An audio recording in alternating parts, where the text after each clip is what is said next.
Regreso y está con nosotros el licenciado Jorge Chezal. Muchas cosas están pasando, muchas, y tenemos que hablar de todas. Vámonos, me parece, de lo más práctico a lo más complejo que se está viviendo hoy en el escenario. Lo más práctico, porque además ya lo esperábamos, es que la ley de amnistía pasara sin problema en el Senado de la República, porque pese a las reservas, casi 80 reservas que presenta la oposición, pues la mayoría de Morena y sus aliados logran una aplanadora, pasa al Ejecutivo, se tendrá que publicar, pero ¿qué implica? ¿Por qué la discusión tan fuerte? ¿Por qué la oposición tan férrea por parte de aquellos partidos que no están de acuerdo? ¿Es cierto esto de que el presidente va a poder liberar a quien le venga en gana, librarlo de los procesos? A ver, hay varias cosas, Erika. La primera, existen dos figuras que significan perdón. Sí. La amnistía y el indulto.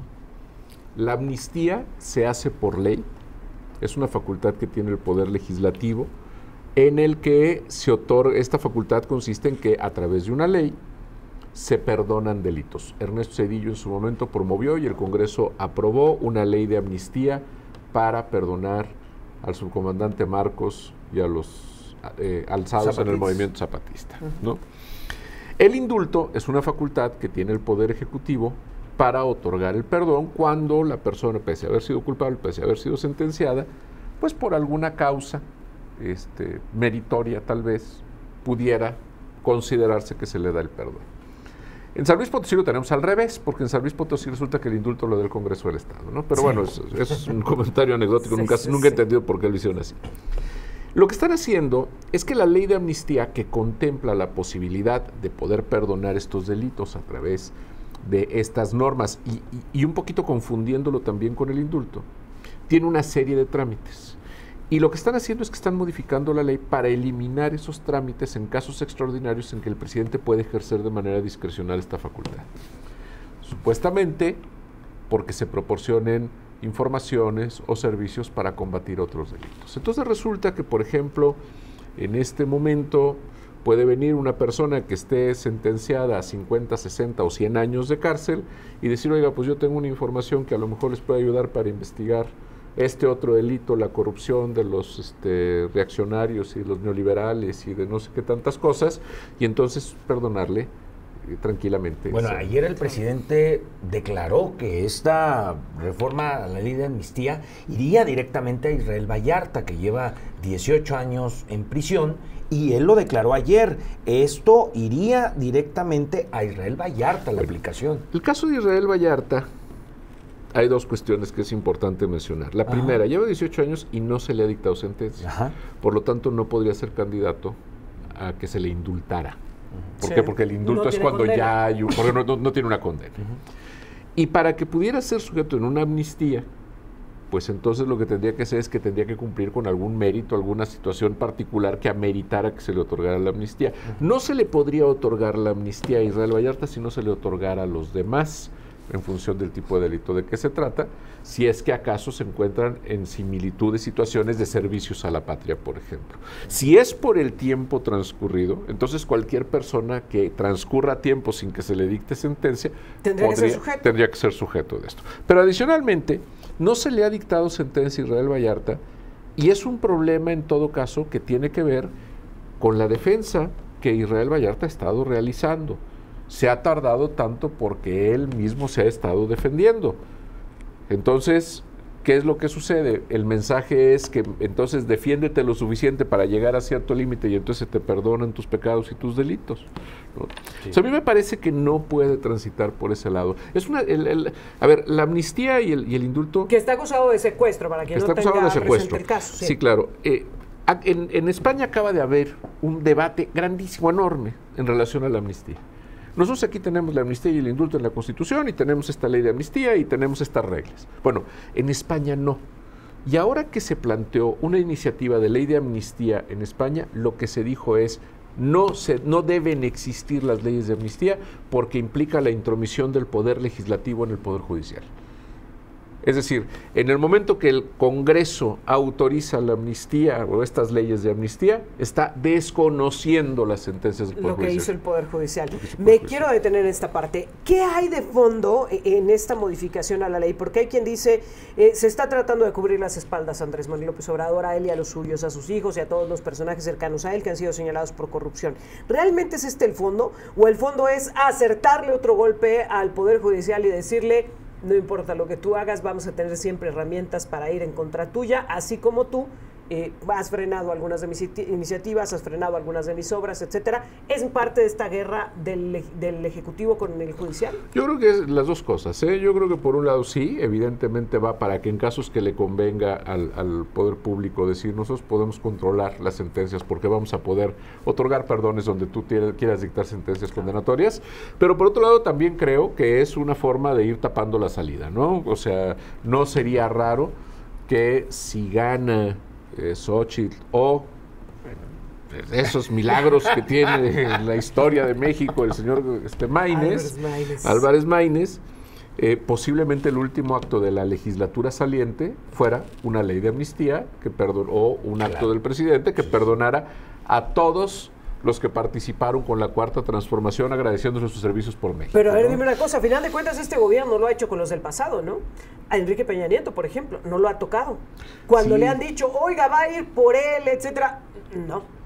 Yo no soy revanchista. Peña Nieto. Yo no soy revanchista. Si la gente lo quiere, que me lo diga. Hasta nos llevó a una consulta donde los ciudadanos, pues sí, los poquitos que participaron dijeron, sí queremos que los enjuicies, y no fue por ellos. Sí, claro, no, bueno, lo que pasa es que a ver, no podemos pensar en todas las cosas que incumplió porque pues, nos vamos a quedar aquí hasta...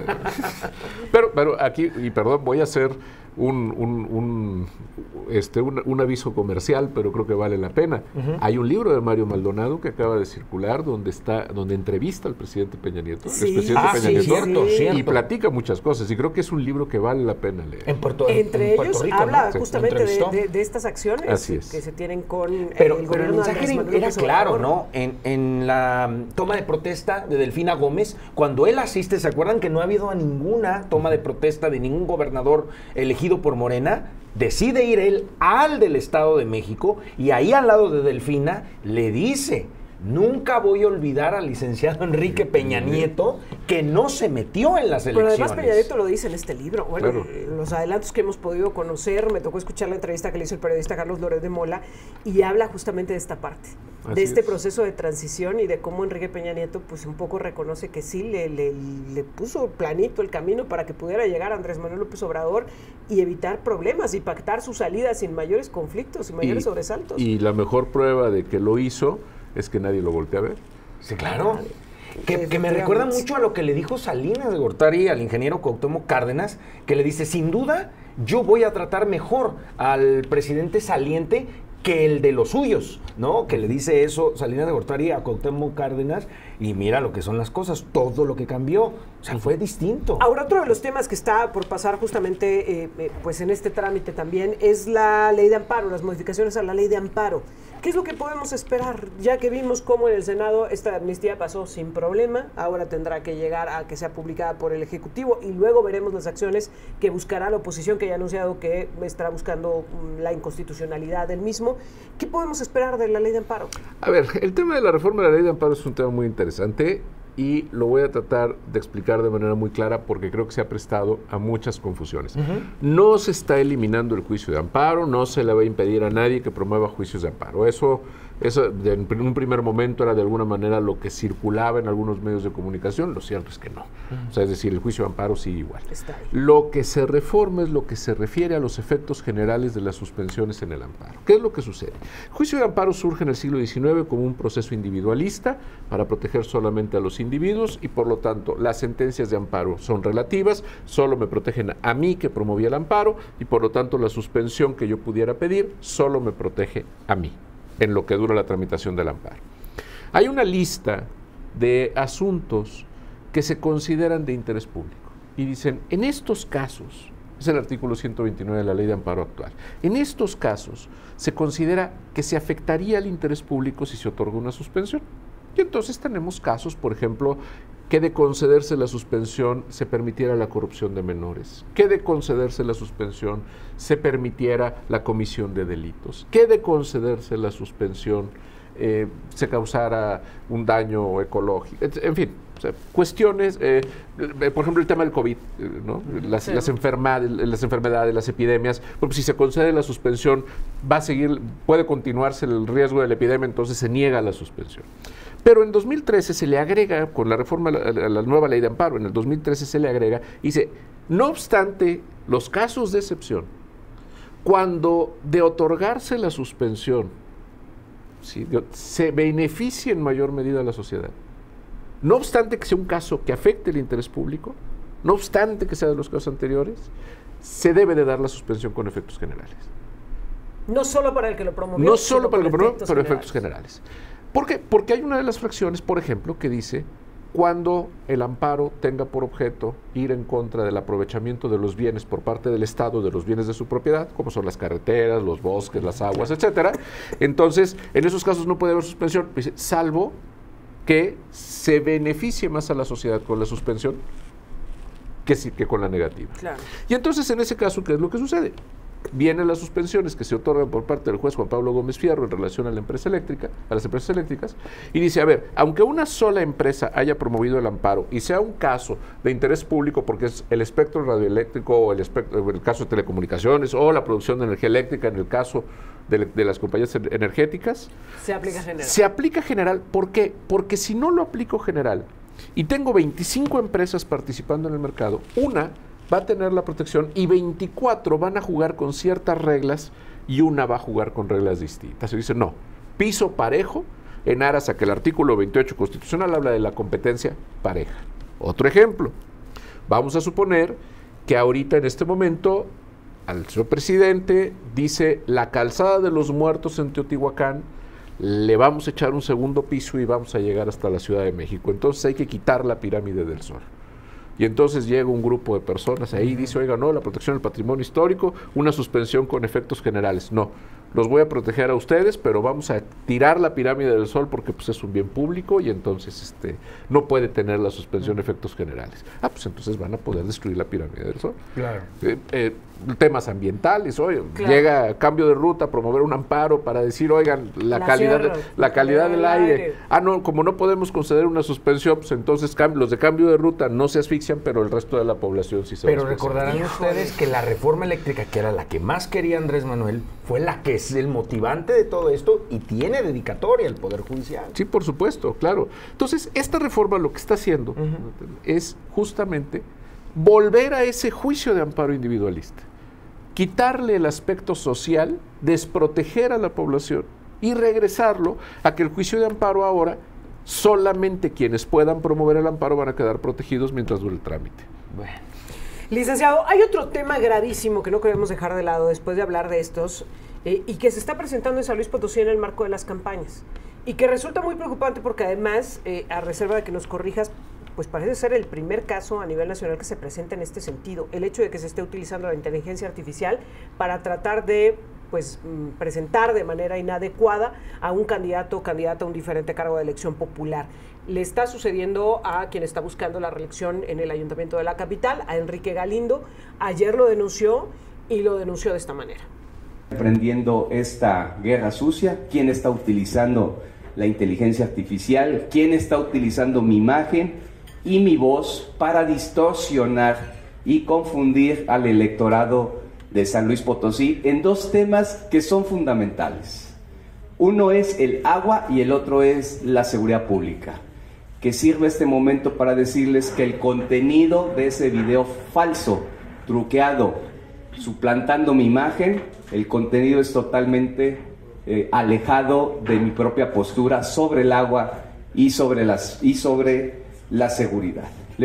A ver, ¿qué hay de fondo? Decía Enrique Galindo que él acudirá primero a la Fiscalía General del Estado, pero que lo pondrá también de conocimiento del Instituto Nacional Electoral al tratarse del primer caso en este sentido, e incluso de la Fiscalía General de la República.